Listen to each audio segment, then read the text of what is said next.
اعوذ باللہ من الشیطان الرجیم، بسم اللہ الرحمن الرحیم۔ لائف ویو ود اسرار قریشی کی ایک اور نشست کے ساتھ میں حاضر ہوں۔ اللہ پاک مجھے اچھی بات عطا فرمائے اور اس بات کو آپ تک اچھے طریقے سے پہنچانے کی توفیق عطا فرمائے، آمین۔ مینیجرز ڈیلیماز سیریز میں ہم 4 ڈیلیماز دیکھ چکے ہیں اور آج ہم 5ویں ڈیلیما کی بات کرتے ہیں۔ ڈیلیما جیسے میں نے ڈیفائن کیا تھا کہ وہ سچویشن ہے جس میں فیصلہ کرنا ذرا مشکل ہوتا ہے، الجھن ہوتی ہے، یہ کریں وہ کریں کیا کریں، that's why it's called a dilemma basically. So آج ہم نمبر 5 کی بات کرتے ہیں۔ نمبر 5 یہ ہے کہ ایک نان پرفارمنگ امپلائی کو کیسے ہینڈل کیا جائے۔ دیکھیے، سب طرح کے لوگ آپ کی ٹیم میں آتے ہیں، آپ کے کارپوریٹ میں آتے ہیں، تو جو آپ کی ٹیم کا حصہ ہیں آبویسلی آپ کا معاملہ انہی کے ساتھ ہے اور آپ کو انہی کی فکر ہے۔ تو اس میں سے کچھ لوگ ہیں جو بڑا اچھا کام کرتے رہتے ہیں یا تھوڑا بہت ان کو بتانے سے وہ اچھے ہو جاتے ہیں اور اپنے اچھے حساب سے وہ چلتے رہتے ہیں۔ آپ کو ان کو بہت زیادہ نج کرنے کی، بہت زیادہ فالو کرنے کی، پرسیو کرنے کی ضرورت پیش نہیں آتی اور وہ اپنا کام جس طرح سے ان کی کام کرنے کی ذمہ داری ہے وہ پورا کرتے رہتے ہیں۔ ایک دوسری کیٹیگری یہ ہے، یا اینڈ والی کیٹیگری وہ ہے کہ جو بہت ہائی پرفارمر نہیں ہوتے، ایوریج پرفارمر ہوتے ہیں، جو میں نے پہلے بھی کہا تھا، لیکن یہ وہ لوگ ہیں جو انفراسٹرکچر کو سٹیبلٹی دیتے ہیں، جو آپ کی ٹیم میں سٹیبلٹی کا فیکٹر لاتے ہیں، چونکہ یہ لانگ رنرز ہیں اور یہ بہت کمال نہیں کریں گے، لیکن یہ آپ کے ڈے ٹو ڈے معاملات کو بڑی خوش اسلوبی سے سنبھال کے چلاتے رہیں گے، تو آپ کے ایک سسٹم سٹیبل بنیادوں کے اوپر پہ چلتا رہے گا۔ ایک بیچ میں کوئی ایسے لوگ ہیں جو ویریبل کائنڈ کے لوگ ہیں، اس میں سے کچھ لوگ ہیں جن کی پرفارمنس سٹیبل نہیں ہے، یعنی وہ کبھی کام کر لیتے ہیں اور کبھی نہیں کرتے ہیں، اور دوسرے وہ ہیں جو سرے سے نان پرفارمنگ ہیں۔ اچھا، میں نے بہت سے رویے مینیجرز میں دیکھے ہیں اس بارے میں کہ وہ نان پرفارمنگ امپلائیز کے ہاتھوں پریشان رہتے ہیں لیکن اس کا کوئی علاج نہیں کرتے۔ جو 2-3 چیزیں میں نے کامنلی ہوتے دیکھی ہیں وہ میں پہلے آپ سے وہ عرض کرتا ہوں۔ ایک ایسی صورتحال میں بغیر کسی چیز کو انالائز کیے پہلا جو نارملی جو مینیجرز کا ریئیکشن ہے یا جو رویہ ہے وہ یہ ہے کہ اس کو وہ تقریر کرتے رہتے ہیں۔ وہ تقریر پہلے ذرا تھوڑی سی، یعنی یوں کہہ لیجئے کہ نصیحت آموز ہوتی ہے کہ ہاں بھئی یوں کرنا چاہیے، یار تم ٹھیک نہیں کر رہے، یہ تمہارے حق میں اچھا نہیں ہے، تمہیں نقصان ہو جائے گا، بہتر یہ ہے یوں کر لو، فلاں کر لو، تو ایک واعظ قسم کی نصیحت آمیز واعظ اس کو کرتے رہتے ہیں۔ جب اس سے کام نہیں چلتا تو پھر اس پہ طنز کرنے لگ جاتے ہیں کہ ہاں آپ کو تو کوئی فکر ہی نہیں ہے اپنے مستقبل کی، آپ کو کیا ہوگی جی، آپ تو شاید آپ کو ضرورت ہی نہیں ہے جاب کی، شاید آپ تو ویسے ہی آ گئے ہیں وقت گزارنے کے لیے، تو اس لیے آپ کو توجہ ہی نہیں دیتے کام پہ، پھر وہ اس قسم کی کوئی طنزیہ گفتگو کرنے لگ جائیں گے۔ دوسرا رویہ جو میں نے دیکھا ہے وہ یہ ہے کہ وہ اس کو ذرا سختی کرتے ہیں، پھر اس سے اگلی سٹیج پہ، یا شروع سے ہی کر دیتے ہیں کہ بس میں دیکھ رہا ہوں آپ کی پرفارمنس اچھی نہیں ہے، آپ سدھر جائیں، آپ ٹھیک ہو جائیں، ورنہ آپ کے ساتھ اچھا نہیں ہوگا۔ اب یہ ایک دھمکی ٹائپ کی چیز ہے، پہلے نصیحت ہو رہی تھی، اب دھمکی ٹائپ کی چیز ہے، ایک یہ رویہ آ جاتا ہے۔ اس کی جب اگلی سٹیج پہ جاتے ہیں تو پھر وہ کہتے ہیں کہ آپ کے پاس زیادہ وقت نہیں ہے، میں بس زیادہ دن نہیں دیکھوں گا، اب کوئی ٹائم اسپیسیفائی نہیں ہو رہا، میں زیادہ دن نہیں دیکھوں گا، لیکن اگر آپ کے معاملہ ٹھیک نہ ہوئے تو آپ کے حق میں اچھا نہیں ہوگا۔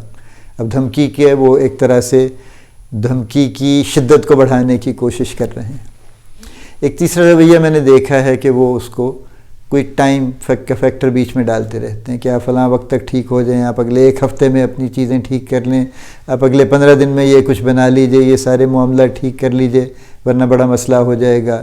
اور جب اس کی اگلی سٹیج آتی ہے تو وہ کہتے ہیں کہ جناب میں نے بڑی کوشش کی ہے آپ کو کچھ دیکھنے کی، آپ کو بہتر کرنے کی، جو آپ نہیں ہوئے، اب آپ کے پاس 1 مہینہ اور ہے بس، یا 2 مہینے اور ہیں، یا 3 مہینے اور ہیں۔ اگر فرض کیجئے کوئی پروبیشن میں ہے تو اسے کہتے ہیں کہ جی آپ کی پروبیشن آپ کی ختم ہو گئی ہے، لیکن ہم آپ کو کنفرم نہیں کریں گے اس لیے کہ آپ کی پرفارمنس اچھی نہیں ہے، ہم آپ کو 2 مہینے اور دے رہے ہیں، آپ اپنی پرفارمنس ٹھیک کر لیں تو ہم آپ کو کنفرم کر دیں گے، ورنہ پھر ہم آپ کو جواب دے دیں گے۔ اب یعنی باقاعدہ ایک ٹائم کا فیکٹر آ گیا اور ایک الٹیمیٹ جو رزلٹ ہے اس کی دھمکی بھی آ گئی ہے اس کے اندر. یہ 3 رویے ہیں جو جنرلی میں دیکھ رہا ہوں مینیجر کرتے ہیں. بڑی معذرت کے ساتھ یہ تینوں رویے کاؤنٹر پروڈکٹیو، ان سے کسی کا کوئی فائدہ نہیں ہوتا. دیکھیے نصیحت اور نصیحت آموز گفتگو اور اس قسم کے جو بیانات ہیں ان سے کبھی کسی پہ کوئی اثر نہیں ہوا، چونکہ نان پرفارمنس کی وجہ تو پہلے بھی بات کر چکے ہیں کہ یا وہ کیپیبل نہیں ہے یا وہ ولنگ نہیں ہے، اور اگر وہ کیپیبل نہیں ہے تو جب تک اس کی کیپیبلٹی نہیں بڑھے گی تب تک وہ بیچارہ کچھ نہیں کر سکے گا. دیکھیں یہ بڑے کم لوگ شاید ایسے ہوتے ہیں جن کو یہ شوق ہو کہ روز ایک ڈانٹ کھائیں یا روز ایک نصیحت سنیں یا روز ایک دھمکی سنیں.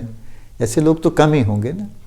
زیادہ تر لوگ ایسے ہیں جو بیچارے یہ نہیں چاہتے کہ ان کے ساتھ ایسا ہو، لیکن کوئی ان کی مجبوری ہے، ان کو کوئی کام نہیں آتا، وہ نہیں جانتے اس کو کیسے کریں، اور وہ کوشش کے باوجود نہیں کر پاتے، اور ان کو کوئی سکھا نہیں رہا. ان کو صرف تقریر مل رہی ہے، بیان مل رہا ہے، دھمکی مل رہی ہے، ان کو کام کی بات نہیں مل رہی کہ اس کو ایسے کر لو بھائی، مجھے بتاؤ کیا مشکل پیش آ رہی ہے، اس مشکل کا میں حل بتاؤں تمہیں. وہ نہیں ہو رہا، تو لہٰذا اس سے کسی کا کوئی بھلا نہیں ہو رہا اس سے. یہ تینوں رویے کاؤنٹر پروڈکٹیو ہیں. اس کی بجائے کیا کرنا چاہیے؟ دیکھیے 2-3 سمپل سی چیزیں ہیں جو میں چاہتا ہوں کہ جس پہ غور کریں کہ ان کو اس طرح سے ہینڈل کر لیں تو زیادہ بہتر ہے. پہلی بات تو یہ کہ تقریریں بند فرما دیں، نمبر 1 سٹیپ.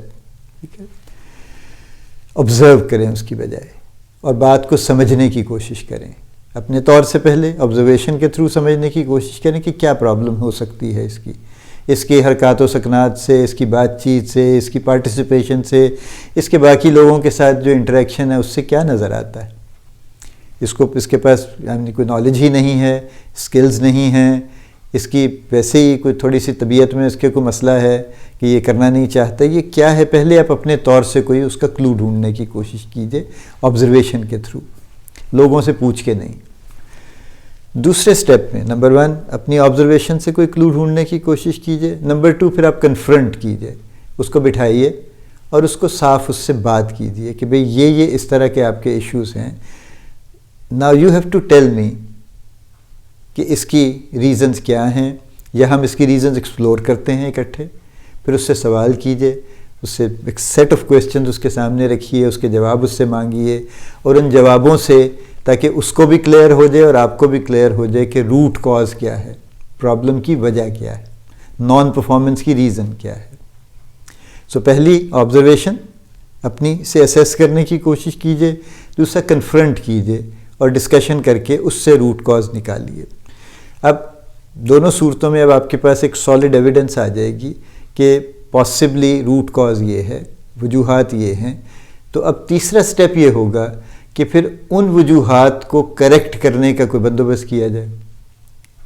تو وہ اس کے ساتھ مل کے ہی ہو سکتا ہے کہ آپ اس کو بٹھا کے اور اس کے ساتھ پلان کریں کہ یہ چیز یوں کر لی جائے، اس کو یوں کر لیں، اس کو ایسے کر لیں، اس کو فلاں کر لیں، اس کمی کو ایسے ٹھیک کر لیں، اس کمی کو ایسے ٹھیک کر لیں.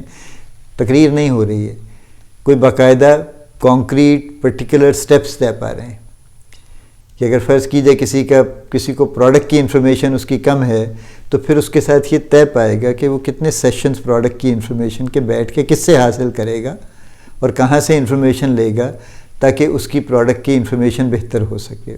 اگر کسی کا سکل لیول اچھا نہیں ہے تو اس کا کون سا سکل ٹھیک نہیں ہے، اور وہ سکل وہ کس سے سیکھے گا، کون سا سورس اس کو اویلیبل کیا جائے گا جس سے وہ سکل سیکھ سکے.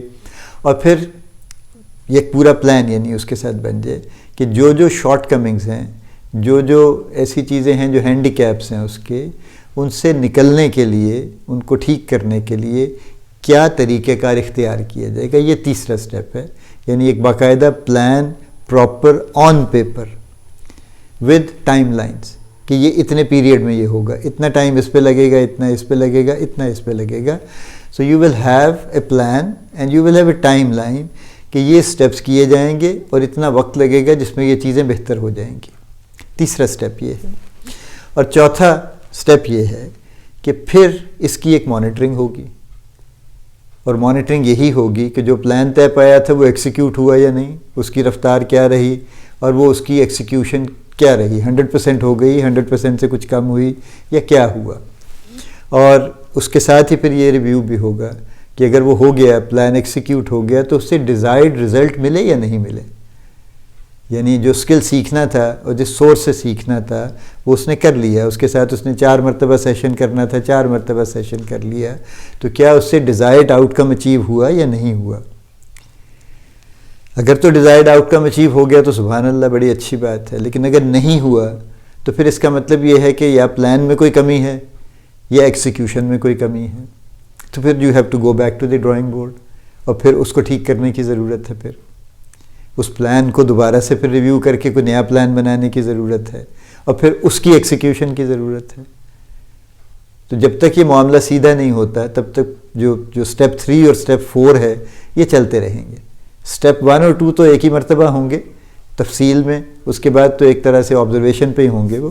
لیکن سٹیپ 3 اور 4 یہ بہرحال ریگولر چلتے رہیں گے ٹل دی ٹائم کہ پرفارمنس اس سٹینڈرڈ پہ آ جائے جو ڈیزائرڈ لیول، جو معاملات ہیں، جو ایشوز ہیں وہ سیٹل ہو جائیں اور پرفارمنس کا معاملہ ٹھیک ہو جائے، کلیئر ہو جائے.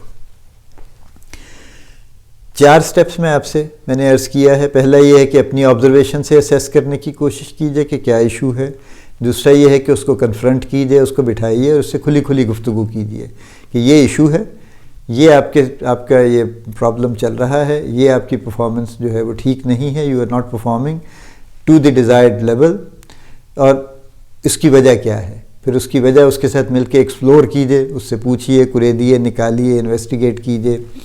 اور جب وہ روٹ کاز آپ کے سامنے آ جائے تو اس کو ریزالو کرنے کے لیے، اس کو ٹھیک کرنے کے لیے پھر آپ ایک پلان بنائیے، اس کے ساتھ بیٹھ کے آن پیپر، اور اس پہ ایک ایگریمنٹ کیجئے، اور اس کی کاپی اس کے پاس بھی ہو اور آپ کے پاس بھی ہو، اور پھر اس کی مانیٹرنگ کیجئے کہ اس پلان ایکسیکیوٹ ہوا یا نہیں ہوا، اور اگر ایکسیکیوٹ ہوا تو ڈیزائرڈ ریزلٹس آئے یا نہیں آئے.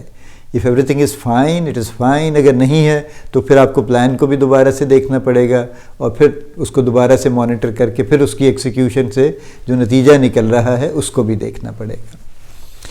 یہ 4 سٹیپس کرنے سے نان پرفارمنگ امپلائیز کسی نہ کسی نتیجے پہ پہنچ جائیں گے، اور آپ بھی کسی نتیجے پہ پہنچ جائیں گے. دیکھیے، یہ کوئی لائف لانگ ایفرٹ نہیں ہے، every thing is time bound. جب آپ ایک پلان بناتے ہیں تو آپ ہمیشہ ایک ٹائم لائن بھی طے کرتے ہیں نا کہ جی یہ اتنے عرصے میں آپ یہ کام کریں گے، یہ آپ کی اچیومنٹ ہے. جس نے آپ یہ تو شروع سے شروع ہو جاتا ہے نا، یعنی کلاس 1 1 سال میں ہے تو 1 سال میں ہی کرنی ہوتی ہے. جو شخص کلاس 1 3 سال میں کرتا ہے وہ پھر اس کا کمپیریزن اس سے تو نہیں ہو سکتا جو کلاس 1 1 سال میں کرتا ہے.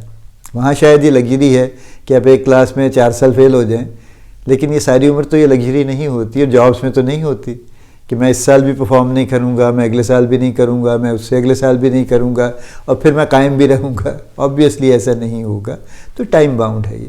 تو ٹائم پہلے ہی اس پہ لگا دیجئے کہ کتنا وہ ٹائم باؤنڈ ہے اور کتنی آپ کی ٹائم کی آپ کے پاس پروویژن ہے، اسپیس ہے. آپ سارے کام چھوڑ چھاڑ کے نان پرفارمنگ امپلائیز کی بھلائی پہ کام نہیں کر سکتے. This is a part of the job but this is not the entire job of yours actually. تو اس کو اتنا ہی ٹائم دینے کی ضرورت ہے جتنی اس کی جگہ بنتی ہے. آخری بات یہ ہے کہ وہ لوگ سب لوگ جو کہتے ہیں نا کہ جی میں اس کو ٹائم دوں گا، جی اب میں دیکھتا ہوں اس کو، میں آخری دفعہ اس کو 1 مہینہ 2 مہینے 3 مہینے دوں گا اور پھر میں دیکھوں گا کہ یہ ٹھیک ہوتا ہے یا نہیں ہوتا. تو میں معذرت کے ساتھ یہ پہلے ہی عرض کر دوں کہ آپ 1 مہینہ دے دیں، آپ 3 مہینے دے دیں، آپ 6 مہینے دے دیں، اس سے کچھ نہیں ہوگا. اور اس کی وجہ یہ ہے کہ اگر وہ غریب، وہ شریف آدمی یا خاتون یا جو بھی وہ ہیں آپ کے اسٹاف، اگر وہ پہلے ہی اپنے آپ کو ٹھیک کر سکتے، ان میں اتنی کیپیبلٹی ہوتی اور سمجھداری ہوتی اور اتنا اسکل ہوتا، تو وہ آپ کی اس دھمکی تک ضرور پہنچتے. وہ اس حال کو ہی نہیں پہنچتے. The very reason they have reached to this point is that probably they are not capable of doing it actually. So کبھی کسی کو ٹائم اس طرح سے نہ دیجئے کہ میں آپ کو مہینہ دے رہا ہوں یا 2 یا 3 مہینے، بلکہ ضرور ٹائم دیجئے. انہیں کہیں کہ جی اب آپ اس سٹیج پہ آ گئے ہیں جہاں پہ وی نیڈ ٹو ڈیسائیڈ کہ آپ you are the right person for this job اور ناٹ. یہ ٹائم ہے، 1 مہینہ ہے، 1.5 مہینہ ہے، 2 مہینے، جو بھی آپ کا اس حساب سے مناسب بنتا ہے وہاں پہ. یہ ٹائم لائن ہے. اس ٹائم لائن میں یہ کام کرنے، یہ پھر پلان آ جائے گا کہ یہ پلان ہے جو ایکسیکیوٹ ہوگا اور یہ رزلٹ اس سے نکالنے ہیں ہمیں. تو اگر تو نکل آئے تو سبحان اللہ، اگر نہیں نکلیں گے تو پھر یہ فیصلہ ہو جائے گا. تاکہ پھر آپ کی ایک طرح سے اتمام حجت بھی ہو جائے گی کہ آپ نے اسے ایک ٹائم بھی دیا اور آپ نے اسے ایک پلان بھی دیا، اسے سپورٹ بھی دی۔ یہ پلان جو ہے یہ وہ مارشل لا نہیں ہے، یہ پلان بیسیکلی ایک سپورٹ ہے کہ اس کو یہ بتایا جائے، اس کی مدد کی جائے کہ یہ اس طرح سے اچیو ہوگا۔ تو بغیر سپورٹ کے صرف ٹائم دینا جو ہے اٹس اے فیوٹائل ایکٹیویٹی۔ اس سے میں نے تو کبھی کوئی رزلٹ نکلتے نہیں دیکھا۔ وہ جو جس شخص کو آج فارغ ہونا ہے وہ مہینے بعد ہو جاتا ہے بیچارہ، وہ 2 مہینے بعد ہو جاتا ہے، جو بھی اس کی ٹائم لائن ہوتی ہے۔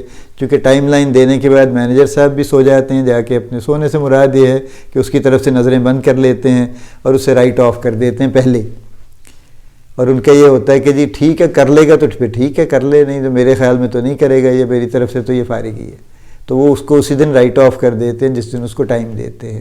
تو وہ تو اس کا تو ایک طرح سے مستقبل لکھا جا چکا ہے، ریٹن آن دی وال ہوتا ہے نا کہ جی یہ لکھا گیا ہے کہ جی بس یہ اتنے فارغ ہی ہونا ہے، اور فارغ ہی ہوتے ہیں بیچارے، وہ کسی نتیجے پہ نہیں پہنچتے وہ۔ تو اس سے فائدہ نہیں ہے، آپ کسی کا بھلا نہیں کر رہے ہیں۔ بہتر یہ ہے کہ ٹائم کے ساتھ اس کو ایک پلان دیں اور اس کو پوری سپورٹ دیں تاکہ وہ اس ٹائم سے میکسیمم بینیفٹ حاصل کر سکے، اور پھر اگر وہ کر لیتا ہے تو بہت اچھی بات ہے، اور پھر اگر نہیں کر پاتا تو پھر ظاہر ہے وہ فیصلہ تو ہونا ہے، جو ہم اگلے ڈائلیما میں ڈسکس کریں گے پھر انشاءاللہ۔ ڈائلیما نمبر 6 میں جو سپریشن آف امپلائی ہے، اس پہ بھی کئی الجھنیں ہیں جو لوگوں کے دماغوں میں چل رہی ہیں، اس پہ ہم ایک الگ ٹاپک کے طور پہ بات کریں گے۔ تو سم اپ یہ ہے کہ جو نان پرفارمنگ امپلائیز ہیں ان کو آپ ان کی ریزن پہلے خود سمجھنے کی کوشش کیجئے، پھر ان کو کنفرنٹ کیجئے اور ان کے ساتھ مل کے ایکسپلور کیجئے تاکہ آپ اصل وجہ تک پہنچ سکیں۔ جب آپ پہنچ جائیں تو پھر ان کی کریکشن کا ایک پلان بنائیے ان کے ساتھ مل کے، اور وہ ان کے ہاتھ میں تھمائیے وتھ فل سپورٹ، اور پھر اس کی ایکسیکیوشن کو مانیٹر کیجئے اور اس کے ریزلٹس کو مانیٹر کیجئے کہ جو خاطر خواہ نتائج ہیں وہ موصول ہوئے یا نہیں ہوئے۔ اگلی بات میں نے یہ کہی ہے کہ کسی کو بھی جب آپ فائنل ٹائم لائن دیتے ہیں وارننگ کے طور پہ کہ جی بس یہ آخری آپ کے پاس 1 مہینہ ہے، اس میں کچھ کر لیجئے، یا 2 مہینے ہیں، تو اس کا کوئی فائدہ نہیں ہے اگر یہ صرف ٹائم لائن ہے۔ اگر اس سٹیج تک بات آ گئی ہے آلریڈی اور آپ نے یہ مجبور ہو گئے ہیں کہ آپ نے اس کو ایک آخری وقت دے دیا ہے، تو پھر اس کے ساتھ اس کو پوری سپورٹ دیجئے، ایک پورا پلان دیجئے کہ بھائی یہ آپ کے پاس 2 مہینے ہیں، اس 2 مہینے میں یہ آپ کو کرنا چاہیے، یہ پلان ہے، اگر آپ یہ کر لیں تو آپ اپنے معاملات کو ٹھیک کر سکیں گے۔